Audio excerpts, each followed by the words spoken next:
Bismillahirrahmanirrahim. Ayo bawa harta ke surga. Dukung pembangunan sekolah Islam Mufid dengan donasi ke rekening atas nama Yayasan Muflih untuk Islam dan Dakwah. Bismillahirrahmanirrahim. Assalamualaikum warahmatullahi wabarakatuh. Alhamdulillahirabbil alamin. Wassalatu wassalamu ala asyrafil anbiya'i wal mursalin wa ala alihi wa ashabihi ajma'in.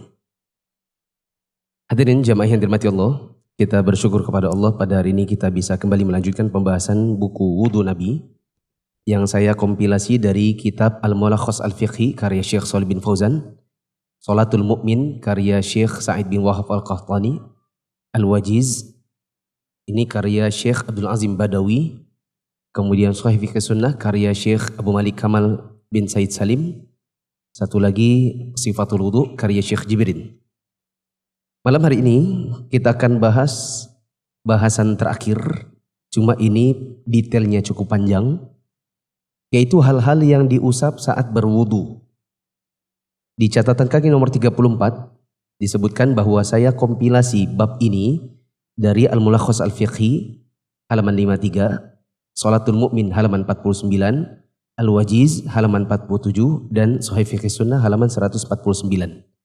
Kalau teman-teman ingin mengkaji dari kitab Arabnya, silakan merujuk ke kitab-kitab ini di halaman tersebut. Untuk menghemat waktu kita dengar pembaca membacakan bukunya, yang lain silakan menyimak. Hal-hal yang diusap saat wudu.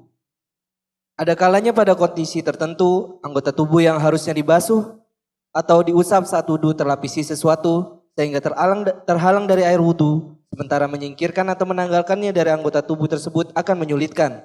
Ya. Ada kalanya pada kondisi tertentu anggota tubuh yang harusnya dibasuh, apa saja yang harusnya dibasuh? Wajah, tangan, kaki. Harusnya dibasuh, tapi tidak bisa dibasuh. Ada kalanya yang harusnya diusap dengan air. Apa yang harusnya diusap dengan air? Kepala. Ini semua terlapisi oleh sesuatu sehingga menghalangi air wudu. Sementara untuk menyingkirkan atau menanggalkan si penghalang dari anggota tubuh tersebut tidak memungkinkan.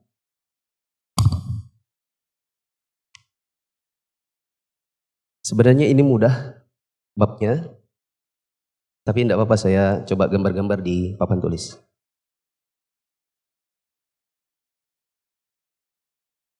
Sudah berapa kali dijelaskan bahwa dalam wudu itu ada yang namanya al-ghusl, ada yang namanya masah. Ghusl itu artinya apa? Cuci atau basuh. Masah itu artinya apa? Usap. Standarnya yang dighusl atau yang dicuci itu adalah wajah. Terus apa lagi? Tangan. Satu lagi kaki. Sedangkan yang diusap standarnya apa? Kepala.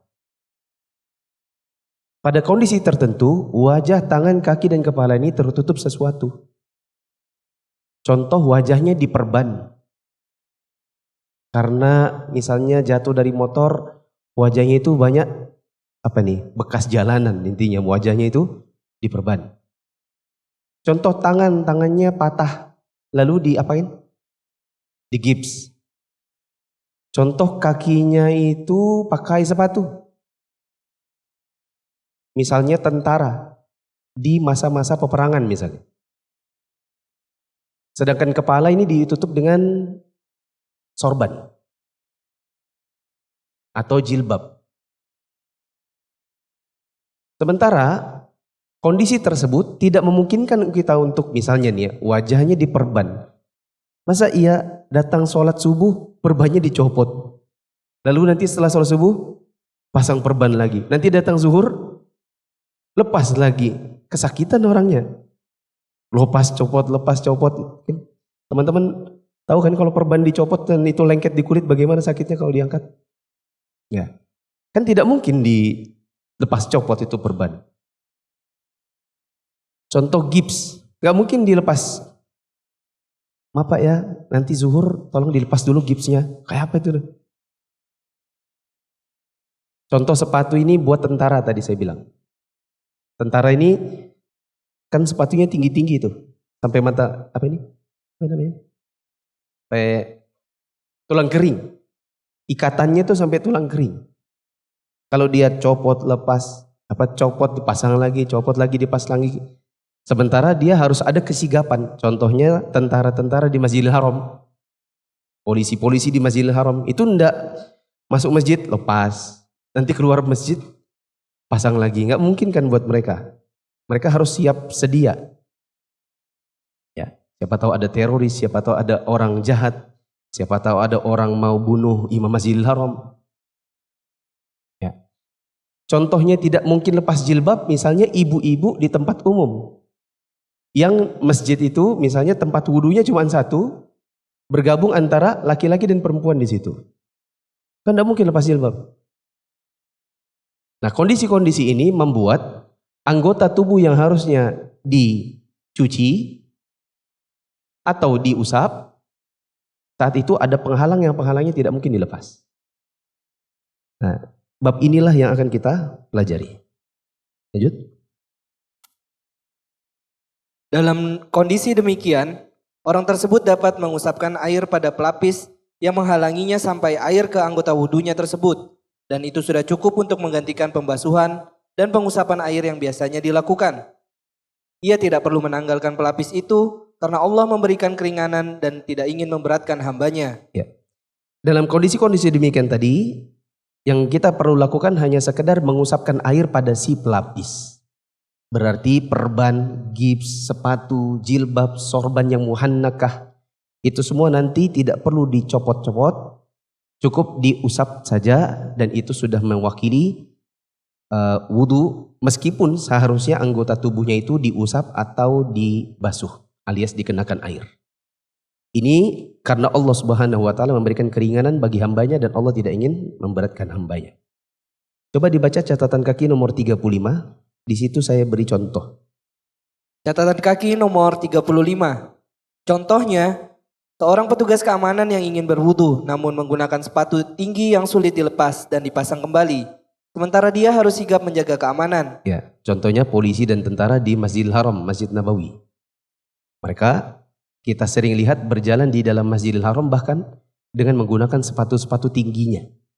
Karena mereka dituntut untuk siap sedia, siaga untuk menjaga keamanan, sementara sepatu ini tidak memungkinkan bagi mereka untuk senantiasa buka pasang. Contoh lain? Contoh yang kedua, orang yang menggunakan sepatu karena musim dingin. Ya. Contoh yang kedua, orang yang pakai sepatu karena musim dingin. Kalau di Balikpapan atau di Indonesia secara umum kita tidak temukan musim dingin. Kami dulu tinggal di Riyadh. Sebelum saya datang, teman-teman saya bilang baru saja berlalu musim dingin -3. Sedingin-dinginnya yang saya pernah rasakan 8 derajat. Bapak saya waktu itu ada di sana. Saya bawa. 8 derajat itu dingin luar biasa. Dan kita tidak mungkin keluar dari rumah, apalagi mau pergi sholat subuh tanpa jaket, tanpa kaos kaki dan sepatu, itu tidak mungkin kan. Karena luar biasa dingin. Bahkan kita tidur pakai sepatu. Maksud saya sepatu bulu, bukan sepatu kayak yang kita pakai sehari-hari. Di sana pakai sepatu bulu. Kita di sana kalau pakai jaket ala orang Indonesia, jaket-jaket kain gitu tidak cukup. Betul-betul jaket bulu. Nanti pakai tudungnya itu ada bulunya. Ya. Terus? Contoh yang ketiga, orang yang mengenakan imamah muhannakah atau sorban yang dililit dari kepala hingga bawah rahang. Ya. Contoh yang lain, orang-orang yang mengenakan imamah muhannakah, yaitu sorban yang dililit dari kepala, nanti juntayan akhirnya terlilit juga di leher di bawah rahangnya. Cuma tadi saya di situ tulis cuma sorban saja, soalnya nggak cukup. Mau tulis ke sebabnya nggak ada space-nya. Muhannakah itu dililit sampai di bawah rahang. Contoh lain? Yang keempat, pasien yang mengenakan perban atau gips. Jelas, pasien yang mengenakan perban atau gips Datang waktu sholat, sepertinya tidak mungkin kan bagi mereka untuk lepas pasang. Yang saya maksud di sini mengenakan perban atau gips di bagian wudu. Adapun mengenakan perban di bagian yang bukan wudu, maka ini nggak masuk ya. Contohnya orang baru sunat, perbannya di mana? Wudunya di mana? Ini tidak masuk hitungan. Contoh yang lain misalnya orang operasi usus buntu, perbannya kan di perut. Ya, tidak boleh misalnya dia tayamum. Ditanya kenapa? Soalnya saya pakai perban. Lah perbannya ada di mana? Ya. Yang saya maksud di sini pasien yang mengenakan perban atau gip pada anggota wudunya. Kemudian Yang kelima, wanita yang mengenakan jilbab dan tempat berwudunya tidak terhalang dari pandangan laki-laki, bukan mahram dan lain sebagainya. ya. Contoh yang lain, seorang wanita misalnya dia mau berwudu, tapi tempat berwudunya itu tidak terhalang dari pandangan laki-laki yang bukan mahram. Maka dia bisa mengusap jilbabnya nanti. Ya. Mari kita baca rincian hukumnya. Rincian yang pertama, mengusap khuf atau sepatu kulit yang menutupi kaki hingga mata kaki. Tidak mencuci kaki melainkan sekedar mengusap alas kaki, itu disyariatkan pada keadaan tertentu selama memenuhi syarat-syarat yang akan disebutkan nanti. Ya. Ada beberapa rincian hukum. Pertama soal mengusap khuf. Karena nanti ada lagi mengusap perban. Akan ada pembedaan-pembedaan. Kita bahas yang pertama adalah mengusap khuf. Khuf itu artinya sepatu kulit yang menutupi kaki hingga mata kaki. Pendapat yang lebih kuat wallahu a'lam adalah bahwa khuf di zaman dahulu menggunakan kulit. Adapun di zaman sekarang sepatu yang meskipun tidak berbahan dasar kulit, apabila dia sama-sama menutupi kaki hingga mata kaki, maka ini juga termasuk. Dan pendapat yang benar bahwa khuf ini juga ditamakan hukumnya dengan kaos kaki yang kita pakai sehari-hari di zaman sekarang, berbahan dasar katun.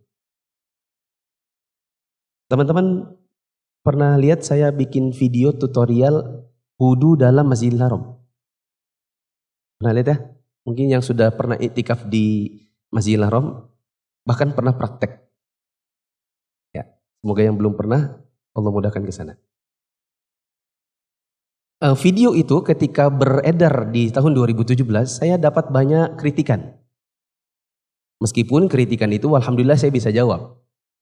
Soalnya video itu saya buat, bukan buat sendiri kemudian langsung tayang. Video itu setelah dibuat, diedit, lalu kemudian dikirim ke ustadz-ustadz. Ya, di antara yang mendukung waktu itu Ustadz Zainal Abidin, Ustadz Badrul Salam. Oh bagus nih, ini banyak dibutuhkan jamaah nih. Bagaimana caranya meminimalisir wudhu keluar masuk Masjidil Haram, karena sekali keluar gak bisa masuk. Ada kritikan yang sampai kepada saya, kurang lebih ada 3 model. Ya, dan 3-tiganya bisa dijawab, gampang. Salah satu kritikan ini adalah, Ustadz Mufli kan waktu praktek itu kan pakai kaos kaki. Bagaimana bisa kaos kaki disamakan dengan mengusap khuf? Yang kita kenal di dalam bab fikih itu adalah mengusap khuf. Tidak terkenal yang namanya mengusap jawrabain. Mengusap kaos kaki, apalagi katun yang kita pakai di zaman sekarang di hari-hari. Maka saya bilang, dulu saya tinggal di Riyadh dan kita mengalami yang namanya musim dingin. Kami lihat masyayikh, para ulama-ulama yang kibar, guru-guru kami seperti Syekh Sa'ad Asyatri. Kita lihat beliau mengusap khuf, alias mengusap kaos kaki. Coba baca di kitab Al-Mulakhas Al-Fiqhi karya Syekh Shalih bin Fauzan yang juga menjadi rujukan buku ini. Di situ Syekh Shalih bin Fauzan mengatakan termasuk juga hukumnya sama dengan apapun di zaman sekarang yang fungsinya seperti khuf. Di antaranya adalah kaos kaki. Dengan syarat kaos kakinya sampai di atas mata kaki, bahkan di atasnya. Adapun kaos kaki ceper, kaos kaki ceper, kaos kaki lepeh yang kelihatan mata kaki, maka ini jelas tidak masuk. Adapun sepatu yang mata kakinya masih kelihatan, maka jelas tidak masuk. Sedangkan sepatu, kaos kaki yang memang tinggi, maka itu bisa digunakan dan bisa untuk mengusap khuf. Artinya sama dengan khuf di zaman dahulu. Jadi kritikan ini waktu itu lewat salah satu Ustadz Mufli, ini ada beberapa yang kritik antum. Ustadz tolong sampaikan. Kritikan yang pertama tentang ini, maaf, yang mengkritik ini nampaknya tidak teliti. Ya. Kritikan yang pertama waktu itu adalah Ustadz Mufli mempraktekannya seolah-olah mengusap wajah dan mengusap tangan. Tidak mencuci tangan, tidak mencuci wajah. Nah, alasannya adalah karena airnya itu disemprot. Saya bilang ini enggak teliti yang mengkritik. Karena karena di dalam video tersebut saya praktekkan yang saya semprot itu bukan wajahnya sama tangannya, tapi disemprot ke telapak tangan, dijadikan kayak gayung. Baru disiram ke muka. Bukan gini seret kayak pakai apa nih? Facial ya sunscreen, bukan kayak gitu. Tapi disemprot di tangan, ditampung airnya. Seperti orang pakai keran, baru kemudian disiram di muka. Bukan semprot langsung di tangan, seret, bukan. Ditampung dulu di telapak tangan, baru dituang di tangan. Begitu. Al-Kulihal, itu sudah saya jawab tahun 2022, saya bikin lagi video terbaru yang juga memuat jawaban terhadap kritikan tersebut. Yang salah satu kritikannya adalah bab ini. Dikatakan bahwa saya mengajarkan orang mengusap kaos kaki, padahal kaos kaki bukan khuf. Saya bilang memang kaos kaki bukan khuf, tapi fungsi dan hukumnya sama. Ini yang kami pelajari dari guru-guru kami waktu kami di Riyadh dulu. Ya. Disebutkan di sini tidak mencuci kaki, melainkan sekedar mengusap alas kaki disyariatkan. Selama memenuhi syarat-syarat yang nanti akan disebutkan. Karena ini kita akan bicara tentang hukum. Nanti di halaman 64 akan disebutkan syarat kapan kita boleh mengusap khuf, sepatu dan kaos kaki. Tidak sembarangan juga, ada syarat-syarat yang harus dipenuhi. Baik, lanjut. Di antara dalil bahwa kita boleh mengusap khuf, mengusap sepatu atau kaos kaki yang bentuk dan fungsinya mirip-mirip dengan khuf adalah firman Allah Ta'ala di surat Al-Ma'idah ayat 6. Allah mengatakan, ya ayyuhalladzina amanu idza qumtum ila sholati faghsilu wujuhakum wa aydiyakum ilal marafiq wamsahu bi ru'usikum wa arjulakum ilal ka'bain. Coba dibaca. Hai orang-orang yang beriman, apabila kalian hendak mengerjakan sholat, basuhlah muka kalian, tangan kalian sampai dengan siku, usaplah kepala kalian dan basuh kaki kalian sampai dengan kedua mata kaki. Diperhatikan dulu. Wa aydiyakum ilal marafiq wamsahu bi ru'usikum wa arjulakum ilal ka'bain.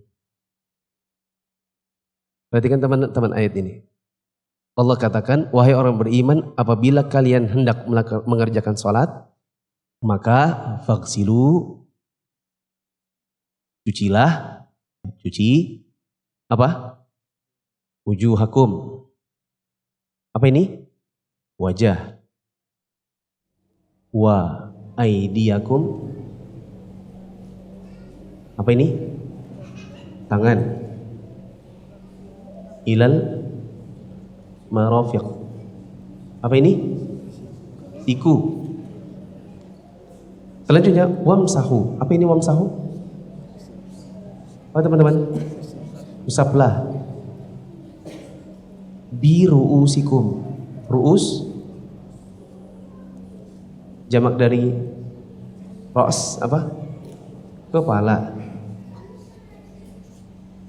Wa arjulakum dan kaki sampai dengan mata kaki. Coba dibaca dulu keterangannya di situ yang selanjutnya. Ayat ini dapat dibaca dengan harokat kasroh pada huruf lam, yaitu wa arjulikum, sehingga menjadi pengikut kalimat wamsahu birusikum atau usaplah kepala kalian. Dengan demikian, Alas kaki hanya diusap karena mengikuti pengusapan kepala. Berbeda halnya jika dibaca dengan harokat fathah atau wa arjulakum. Sehingga menjadi pengikut kalimat sebelumnya, faksilu wujuhakum wa aidiyakum ilal marafiq. Atau basuhlah muka kalian, tangan kalian sampai dengan siku. Yang berarti kaki mengikuti wajah dan tangan, yaitu dibasuh. Lihat di depan. Ayat ini, faksilu wujuhakum wa aydiyakum ilal marafiq wamsahu biru'usikum wa arjulakum. Wa arjulakum itu boleh dibaca wa arjulakum pada satu riwayat. Boleh dibaca wa arjulikum pada riwayat yang lain. Bedanya di mana? Di lam. Satunya lakum, satunya likum. Teman-teman yang sudah mengerti kaidah-kaidah bahasa Arab insya Allah paham apa yang saya maksud. Berikut ini. Wa arjulakum kalau dibaca pakai fathah berarti ini objek dari ini. Cuci. Karena cucilah wujuha pakai fathah kan? Cucilah wajah kalian hakum. Wajah jadi objeknya. Jadi maf'ul bihnya. Wa aidiyakum. Terus wa arjulakum. Wajah, tangan, kaki, fathah. Ini adalah objek tiga-tiganya ini dari cuci. Sampai sini paham? Boleh juga dibaca wa arjuli. Pakai kasroh. Kalau dia wa arjulikum maka dia objek dari wamsahu. Kenapa? Wamsahu bi ini huruf apa namanya? Harful jar. Karena ada harful jar maka ru'us majrur. Majrurnya dengan apa? Kasroh. Dan lamnya di sini ikut-ikutan. Wa arjulikum. Sikum pakai kasroh. Likum pakai kasroh alias majrur. Majrurnya ini dua-duanya berarti objek dari usap. Maka bisa saja begini pada satu kondisi. Cucilah wajah, tangan, kaki. Sedangkan kepala diusap. Bisa juga cucilah wajah, tangan. Sedangkan untuk usap, kepala dan kaki. Kapan kakinya diusap? Di antaranya saat pakai khuf. Bisa dipahami? Kalau nanti dibaca lakum dan ini benar, maka inilah standarnya wudu. Wajah, tangan, kaki, cuci. Sedangkan kepala, usap. Ketika dibaca warjulikum, itu juga benar. Karena wajah, tangan, cuci, sedangkan kepala dan kaki, usap. Kapan kakinya diusap? Waktu pakai khuf. Itu yang dimaksud dengan paragraf ini. Semoga bisa dipahami. Coba diulang bacanya. Ayat ini. Ayat ini dapat dibaca dengan harokat kasroh pada huruf lam, yaitu wa arjulikum. Sehingga menjadi pengikut kalimat wamsahu birusikum atau usaplah kepala kalian. Dengan demikian, alas kaki hanya diusap karena mengikuti pengusapan kepala. Berbeda halnya jika dibaca dengan harokat fathah atau wa arjulakum. Sehingga menjadi pengikut kalimat sebelumnya, faksilu wujuhakum wa aidiyakum ilal marafiq. Atau basuhlah muka kalian, tangan kalian sampai dengan siku. Yang berarti kaki mengikuti wajah dan tangan yaitu dibasuh. Paragraf ini kalau dijabarkan jadi kayak gitu tadi. Lanjut. Telah banyak hadis Nabi yang menyebutkan pengusapan alas kaki. Riwayat yang paling bagus sebagai hujjah syariat ini adalah riwayat berikut. Ya. Banyak riwayat hadis yang menyebutkan tentang mengusap khuf atau alas kaki. Riwayat yang paling bagus adalah riwayat berikut. Anil A'mash ibn Ibrahim an Hammam. Qal bala Jarirun. Dari Al-A'mash, dari Ibrahim, dari Hammam, dia berkata, Jarir pernah pipis. Tsumma tawadda'a wa masaha 'ala khuffaihi. Kemudian Jarir ini berwudu, tapi waktu dia berwudu, dia hanya mengusap kedua khufnya. Tidak dicuci kakinya. Faqila taf'alu hadza. Maka dikatakan kepada Jarir, kok gitu? Kok gitu itu maksudnya apa? kenapa kamu begitu? Maksudnya apa? Kenapa kok kakinya cuma diusap? Faqala na'am. Ya, memang begitu. Memangnya kenapa? Ra'aitu Rasulullah sallallahu alaihi wasallam bala tsumma tawaddaa wa masaha 'ala khuffai. Saya memang melakukan ini, cuma mengusap kaki. Karena saya sendiri pernah melihat Rasulullah sallallahu alaihi wasallam dengan mata langsung. Suatu hari Rasulullah sallallahu alaihi wasallam pipis, kemudian beliau berwudu, dan waktu berwudu cuma mengusap khufnya. Jadi Jarir cuma meniru saja. Qala al-A'mash, qala Ibrahim, maka al-A'mash berkata bahwa Ibrahim berkata, kana yu'jibuhum hadha al-hadith lianna Islam Jaririn kana ba'da nuzulil Maidah. Riwayat tentang Jarir ini sangat mengagumkan bagi para ulama. Alasannya adalah dikarenakan Jarir itu Islamnya setelah turunnya Al-Maidah ayat yang ini tadi. Kenapa kok jadi mengagumkan? Nanti akan dijelaskan. Coba dibaca. Saya tidak usah lagi dibaca tentang apa ini terjemahannya, karena sudah saya terjemahkan tadi. Hadis ini riwayat Muslim dan Tirmidzi. Sekarang kita mau baca mengapa hadis ini mengagumkan buat para ulama. Lantaran Jarir ini masuk Islamnya setelah Al-Maidah. Baca. Imam An-Nawawi menjelaskan, seandainya Jarir masuk Islam lebih dahulu daripada turunnya surat Al-Maidah, maka kemungkinan besar hadis tentang mengusap khuf telah mansukh atau terhapus oleh Al-Maidah ayat 6 yang telah disebutkan di atas. Namun, karena Jarir masuk Islam setelah turunnya surat tersebut, maka hadis ini tetap dapat diamalkan dan tidak mansukh. Dan hadis ini juga menjadi penegas bahwa surat Al-Maidah ayat 6 di atas bukan ditujukan kepada orang yang mengenakan khuf. Lihat jemaah. Kata Imam Nawawi, kita lihat perbandingannya. Seandainya kondisinya nomor satu, di mana keislaman Jarir itu lebih dulu daripada nuzulul Maidah.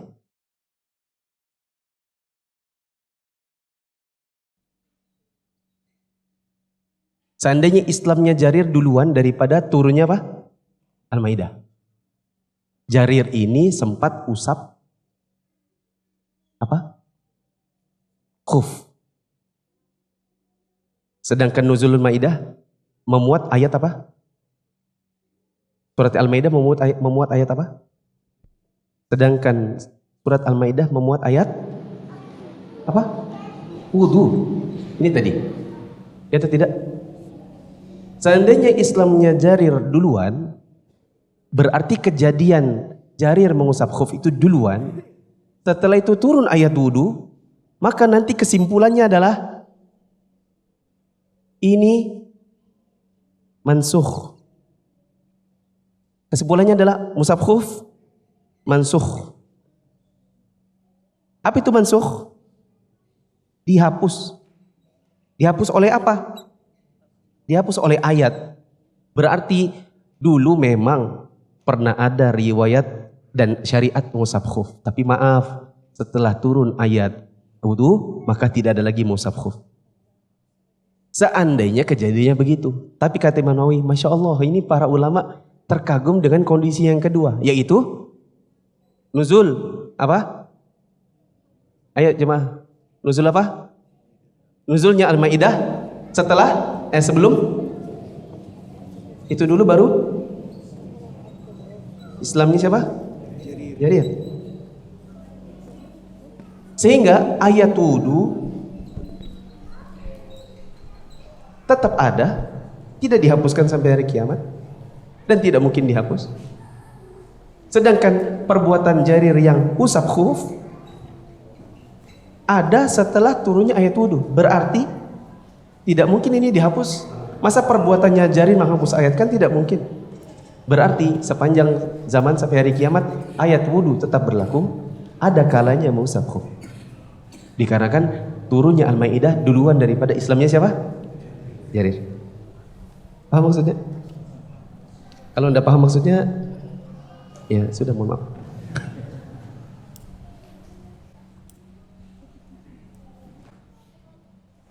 Lanjut. Coba diulang lagi paragraf Imam Nawawi. Imam Nawawi menjelaskan, seandainya Jarir masuk Islam lebih dahulu daripada turunnya surat Al-Maidah, Maka kemungkinan besar hadis tentang mengusap khuf telah masuk atau terhapus oleh Al-Maidah ayat 6 yang telah disebutkan di atas. Seandainya Jarir masuk Islam duluan daripada Al-Maidah, maka Al-Maidah menghapus Jarir. Karena yang datang belakangan menghapus yang duluan. Betul atau tidak? Nah, ini teman-teman butuh ikut kelas usulul fiqh. Nanti teman-teman akan dapat di bab-bab tengah ada namanya bab nasakh. Lalu teman-teman nanti akan mengenal istilah nasikh, satu lagi mansukh. Nasikh itu yang menghapus, mansukh itu yang dihapus. Bab usul fikih namanya bab an-nasakh, bab penghapusan. Penghapusan hukum diantaranya seandainya kondisinya nomor 1. Seandainya kondisinya nomor 1. Terus? Namun karena Jarir masuk Islam setelah turunnya surat tersebut, maka hadis Jarir ini tetap dapat diamalkan dan tidak mansukh. Namun karena Islam Jarir ini setelah turunnya Al-Maidah, yaitu turunnya surat atau ayat wudu, maka mengusap khuf itu akan tetap berlaku. Bisa dipahami? Saya tanya, teman-teman jawab jujur, angkat tangan. Siapa yang faidah ini baru paham malam ini atau baru dapat faidah ini baru malam ini? Seberapa lama ngaji? Mas Subhan saya kenal 2015 atau 2014, berarti sudah 10 tahun. Baru dapat malam ini. Maksud saya begini, bukan apa-apa, maksud saya gini. Kita meskipun sudah ngaji lama, bab wudu aja kita balik-balik lagi, dapat faedah baru. Ya. Dibolak-balik setelah 10 tahun, baca lagi, kita akan dapati faedah baru lagi, faedah baru lagi. Maka tidak boleh kita bilang, bab wudu doang, sudah 10 tahun, baru ngajinya bab wudu lagi. Ya. Maka ini bentuk kesombongan terhadap ilmu. Kalau kita meremehkan dengan kata-kata, saya sudah ngaji lama, terus saya harus balik lagi ke bab dasar. Ini bentuk kesombongan kita terhadap ilmu. Buktinya, berapa banyak teman-teman yang mengangkat tangan tadi dalam kondisi sudah lama ngaji. Faidah ini baru dapat malam ini. Saya tidak bilang teman-teman berarti ketinggalan, tidak. Tapi memang bab wudu kalau kita kaji lagi dengan mengkaji buku-buku para ulama, setiap kali kaji pasti ada faidah barunya. Pasti ada faidah baru. Lanjut. Imam Ahmad rahimahullah mengatakan, "Laisa fi qalbi minal masih syai'un fihi arba'una haditsan an ashabi Rasulillah sallallahu alaihi wasallam ma rafa'u wa ma waqafu." Mau saya lambatkan, mungkin teman-teman mau tulis harokatnya. Laisa. Saya tidak tuliskan di papan tulis ya, teman-teman bisa kasih harokat sendiri. Laisa fi qalbi minal mashi syai'un fihi arba'una haditsan an ashabi Rasulillahi sallallahu alaihi wasallama ma rafa'u wa ma waqafu.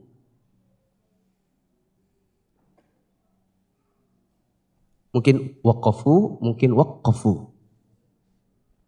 Teman-teman yang ikut kelas bahasa Arab pasti yang gini-gini menantang dan pasti asyik. Buat yang belum, semoga bisa menjadi motivasi supaya siapa tahu ada kelas bahasa Arab ikut. Silakan dibaca. Tidak ada keraguan dalam hatiku tentang bolehnya mengusap khuf.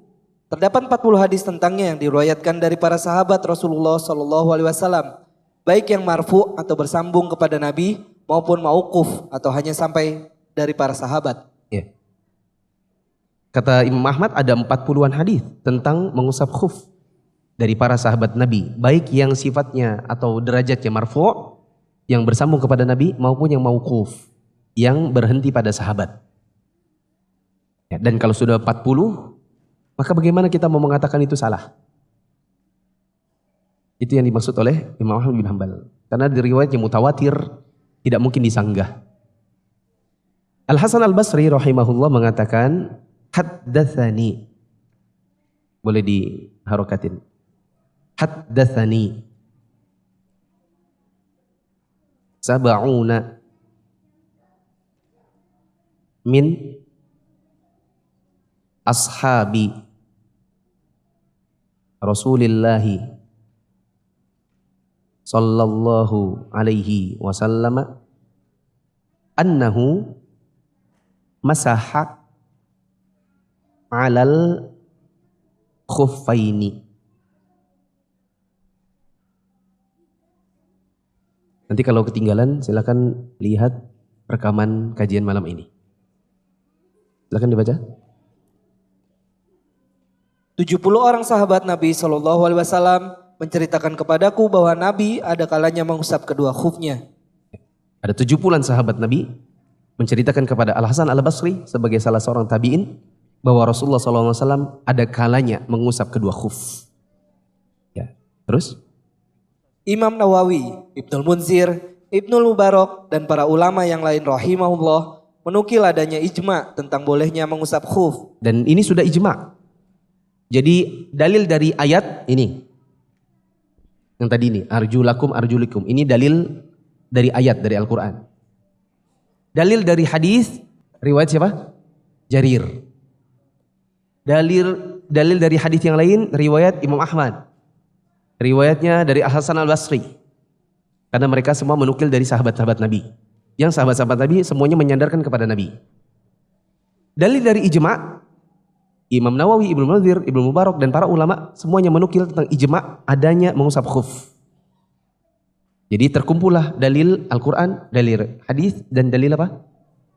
Ijma. Terus? Hanya saja aliran sesat semacam Syiah dan Khawarij menolak syariat ini. Namun penolakan mereka tidak diakui karena bertentangan dengan dalil-dalil. Ya. Di antara aliran-aliran sesat seperti Syiah dan Khawarij, mereka menolak tentang musab khuf. Sampai-sampai di antara para ulama ada yang menulis kitab akidah tapi memasukkan bab mengusap khuf. Padahal mengusap khuf ini bab apa? Fikih. Tapi dimasukkan ke dalam buku akidah lantaran sebagian aliran sesat ada yang menolak mengusap khuf. Namun penolakan mereka ini bertentangan dengan dalil yang sudah jelas. Lanjut. Hukum seputar mengusap khuf juga mencakup sepatu dan kaos kaki yang panjang hingga menutup mata kaki. Ini yang saya katakan tadi. Hukum seputar mengusap khuf juga mencakup sepatu dan kaos kaki. Tetapi kaos kaki yang panjang hingga menutupi mata kaki. Adapun sepatu yang lepeh atau kaos kaki yang lepeh itu maksudnya ceper yang pendek yang kelihatan mata kaki, maka ini tidak termasuk. Bisa dilihat di catatan kaki. Ini adalah pendapat Atha dan Ibnu Qudamah. Bisa dilihat dari beberapa kitab yang dinukil di situ. Al-Mughirah bin Syu'bah radhiyallahu anhu menceritakan tawaddu'an Nabi sallallahu alaihi wasallam wa masaha 'alal jawrabain wan na'lain. Nabi Shallallahu Alaihi Wasallam pernah berwudu dan beliau mengusap kedua kaki dan sandalnya. Hadis riwayat Abu Daud dan dinilai sahih oleh Syekh Al-Albani dalam Sahih Sunan Abu Daud. Bukan mengusap kaki, tapi apa? Mengusap kaos kaki. Tadi pembaca membaca kedua kaki. Nabi SAW pernah wudu dan beliau usap kedua kaos kaki dan sandal. Ya. Ini yang tadi saya ceritakan. Saya sanggah pendapat yang mengkritik saya tentang saya praktekkan wudu dengan menggunakan kaos kaki. Di antara pendukungnya adalah riwayat ini. Terus kata Syekh Shalih bin Fauzan. Saya aja ya yang baca. Syekh Shalih bin Fauzan menyebutkan di dalam Al-Mulakhas Al-Fiqhi halaman 53. Kata beliau, atau kaos kaki yang bentuk atau fungsinya seperti khuf, maka ini semua hukumnya seperti khuf. Untuk menghemat waktu saya saja yang baca. Jumhur ulama berpendapat bahwa mencuci kaki lebih utama daripada mengusap khuf, sepatu dan kaos kaki. Meskipun itu boleh menurut syariat. Jumhur ulama berpendapat cuci kaki lebih bagus daripada usap khuf. Tapi berbeda dengan ulama mazhab Hambali. Ulama mazhab Hambali berpendapat bahwa jika memang ada orang yang mau berwudu dan saat itu dia sedang menggunakan khuf, maka yang lebih utama adalah usap khuf dan tidak usah dilepas. Jika memang telah memenuhi syarat-syarat mengusap khuf. Bagi ulama mazhab Hambali, mengusap khuf itu lebih utama karena satu, itu termasuk upaya mengikuti sunnah. Ya, Nabi SAW dan para sahabatnya semua mempraktekannya. Serta dalam rangka membedakan diri dari ahli bid'ah yang tidak meyakini syariatnya. Sekte apa tadi? Syiah dan Khawarij. Ini berdasarkan sabda Nabi SAW. Idza tawadda'a ahadukum wa labisa khuffaihi falyamsah 'alaihima wal yusalli fihima wa la yakhla'huma in syaa'a illa min janabatin. Nabi SAW sendiri bahkan yang mengarahkan, jika salah seorang dari kalian berwudu sementara dia memang sedang menggunakan khuf, maka hendaklah dia usap saja bagian atas khufnya lalu sholat dengannya. Tidak perlu dilepas kedua khufnya jika mau, kecuali kalau junub. Riwayat Al-Hakim, Ad-Darqutni dan hadits mauquf dari jalur Umar, tapi marfu dengan jalur Anas. Alasan yang kedua kenapa mengusap khuf lebih utama, yang kedua adalah karena Allah lebih senang apabila rukhsah atau keringanan dari Allah diambil daripada ditinggalkan. Ya, mengusap khuf ini bagian dari keringanan. Nabi SAW mengatakan, Innallaha yuhibbu an tuqbala rukhsuhu kama yuhibbu an tu'ta azaimuh. Sesungguhnya Allah senang jika keringanan darinya diterima, sebagaimana Allah senang jika kewajiban yang dibebankannya dikerjakan. Hadis riwayat Ibnu Hibban, Al-Baihaqi dan dinilai sahih oleh Syekh Al-Albani dalam Al-Irwa. Terakhir, adapun orang yang tidak sedang menggunakan khuf, maka dia tidak perlu cari-cari khuf. Cari-cari sepatu atau kaos kaki lalu menyengaja untuk mengenakannya supaya mengusapnya. Ya, perhatikan teman-teman. Kalau kita memang sedang menggunakan khuf, kaos kaki, sepatu dan memang ada keadaan yang membutuhkan. Seperti tadi yang ini. Memang ada perban, gips, sepatu, bla bla bla. Kalau memang ada kebutuhan, diusap saja karena itu keringanan. Tapi kalau kita tidak sedang menggunakan khuf, tidak sedang pakai sepatu atau kaos kaki, maka tidak usah cari-cari. Ya, misal di dalam Masjidil Haram memang tidak pengen pakai kaos kaki, sudah diberitahu dia bilang, aku tidak usah. Terus kadang lihat orang-orang dia bilang, aku mau juga pinjam-pinjam kaos kaki supaya bisa ikut-ikutan mengusap khuf. Itu namanya nyari-nyari sendiri. Ya. Tapi kalau memang sudah dipakai, memang sudah dipikirkan, ini nanti daripada kita bolak-balik. Belum lagi ini sudah lansia, bolak-balik ke WC itu berat. Ya, pakai aja untuk memudahkan di dalam. Memang kita sudah pakai, maka lebih utama diusap khuf. Kalau memang tidak sedang pakai, jangan cari-cari supaya bisa usap, ya, karena tidak disyariatkan. Azan dulu.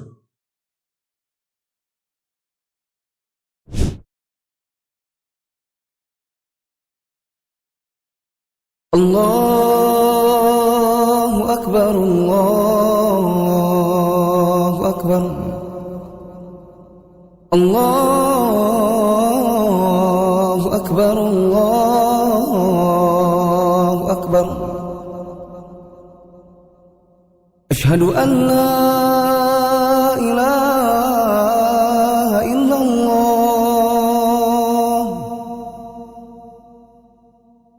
Ashhadu an la ilaha illallah. Ashhadu anna Muhammadar Rasulullah. Ashhadu anna Muhammadar Rasulullah. Hayya 'alas salah,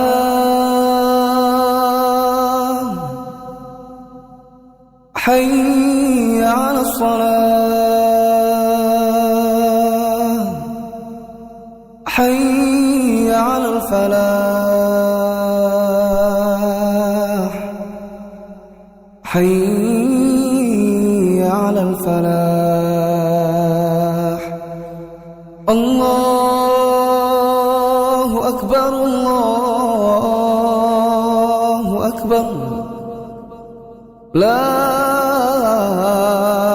إله إلا الله.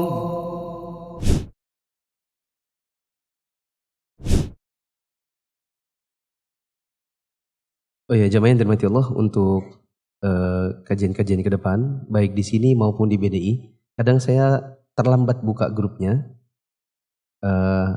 Jadi teman-teman kalau misalnya ada pertanyaan bisa diketik di tempat yang lain dulu, di keep misalnya, atau di grupnya. Nanti kalau pas sudah dibuka tinggal enter gitu ya, tinggal send. Di sini ada pertanyaan, bagaimana dengan wudhu seseorang yang dalam kondisi selesai operasi seperti amandel atau pengobatan sinus, ada perban pada bagian infus? Nanti insya Allah. Maksud saya kita belum sampai pada babnya. Kita baru sampai pada bab mengusap khuf. Kemudian minggu depan insya Allah ada syarat mengusap khuf. Baru nanti akan ada tentang mengusap perban. Jadi pertanyaannya belum bisa saya jawab karena nanti akan datang sendiri. Ya, akan datang dengan sendirinya. Apa hukumnya mencuci kepala yang harusnya diusap? Ya. Apa perbedaan mengusap dan mencuci? Mengusap begini. Di sini pertanyaan, apa perbedaan mengusap dan mencuci? Kepala itu hanya diusap. Usap itu artinya air sebatas menempel di tangan, ini dilapkan. Sedangkan cuci airnya dialirkan. Untuk muka ini, misalnya ini saya buka keran ya. Saya tuang di telapak tangan, terus saya alirkan di muka. Air ini bercucuran tidak? Bercucuran, itu namanya apa? Mencuci. Sedangkan kalau saya cuma usap muka, ini airnya saya tuang, terus saya buang. Nah, air sebatas yang menempel di telapak tangan, ini saya usapkan. Itu namanya usap. Kalau ada orang kepalanya itu malah dikeramas, sebagaimana kita lihat sebagian anak-anak kecil, kalau mereka wudhu, kepalanya ditaruh di bawah keran. Maka ini bukan usap namanya. Apa ini namanya? Bukan lagi cuci. Tinggal kasih sampo. Baru keramas mereka. Ini sebagaimana yang disebutkan Nabi SAW. Wa man zada faqad asa'a wa zalama. Siapa yang lebih dari itu, maka dia telah berbuat buruk dan melakukan kezaliman. Karena harusnya cuma diusap, artinya air yang dipakai hanya sebatas yang menempel di tangan, ini malah lebih dari itu. Siapa yang menambah lebih dari yang diajarkan Nabi, bahkan meniga, bukan hanya meniga kalikan, bahkan misalnya membuat usapan dan cuciannya 4 kali, 5 kali, maka ini justru berbuat dosa. Karena menyelisihi Nabi, dan Nabi bilang dia berbuat zalim. Dia berbuat buruk. Seperti itu. Harusnya diusap. Begitu juga nanti kalau kita mengusap khuf. Nih teman-teman, ini anggaplah ini kaki. Kotak tisu ini anggaplah kaki. Misalnya ini kaki kiri, ini kaki kanan. Cara mengusapnya nanti, tangannya dibasahi. Ambil air dengan tangan kanan, dituang ke telapak tangan kiri, buang. Maka sebatas air yang menempel di telapak tangan, tangan kanannya ngusap atasnya, punggung kakinya. Bukan telapak kakinya, punggung kaki kanan. Sedangkan tangan kiri usap punggung kaki kiri. Sekali-sekali saja. Bukan dituang gini, bukan diambil air baru dituang begini di sepatu, bukan. Kalau dituang begini itu namanya apa tadi? Cuci jadinya. Itu bedanya mengusap sama mencuci.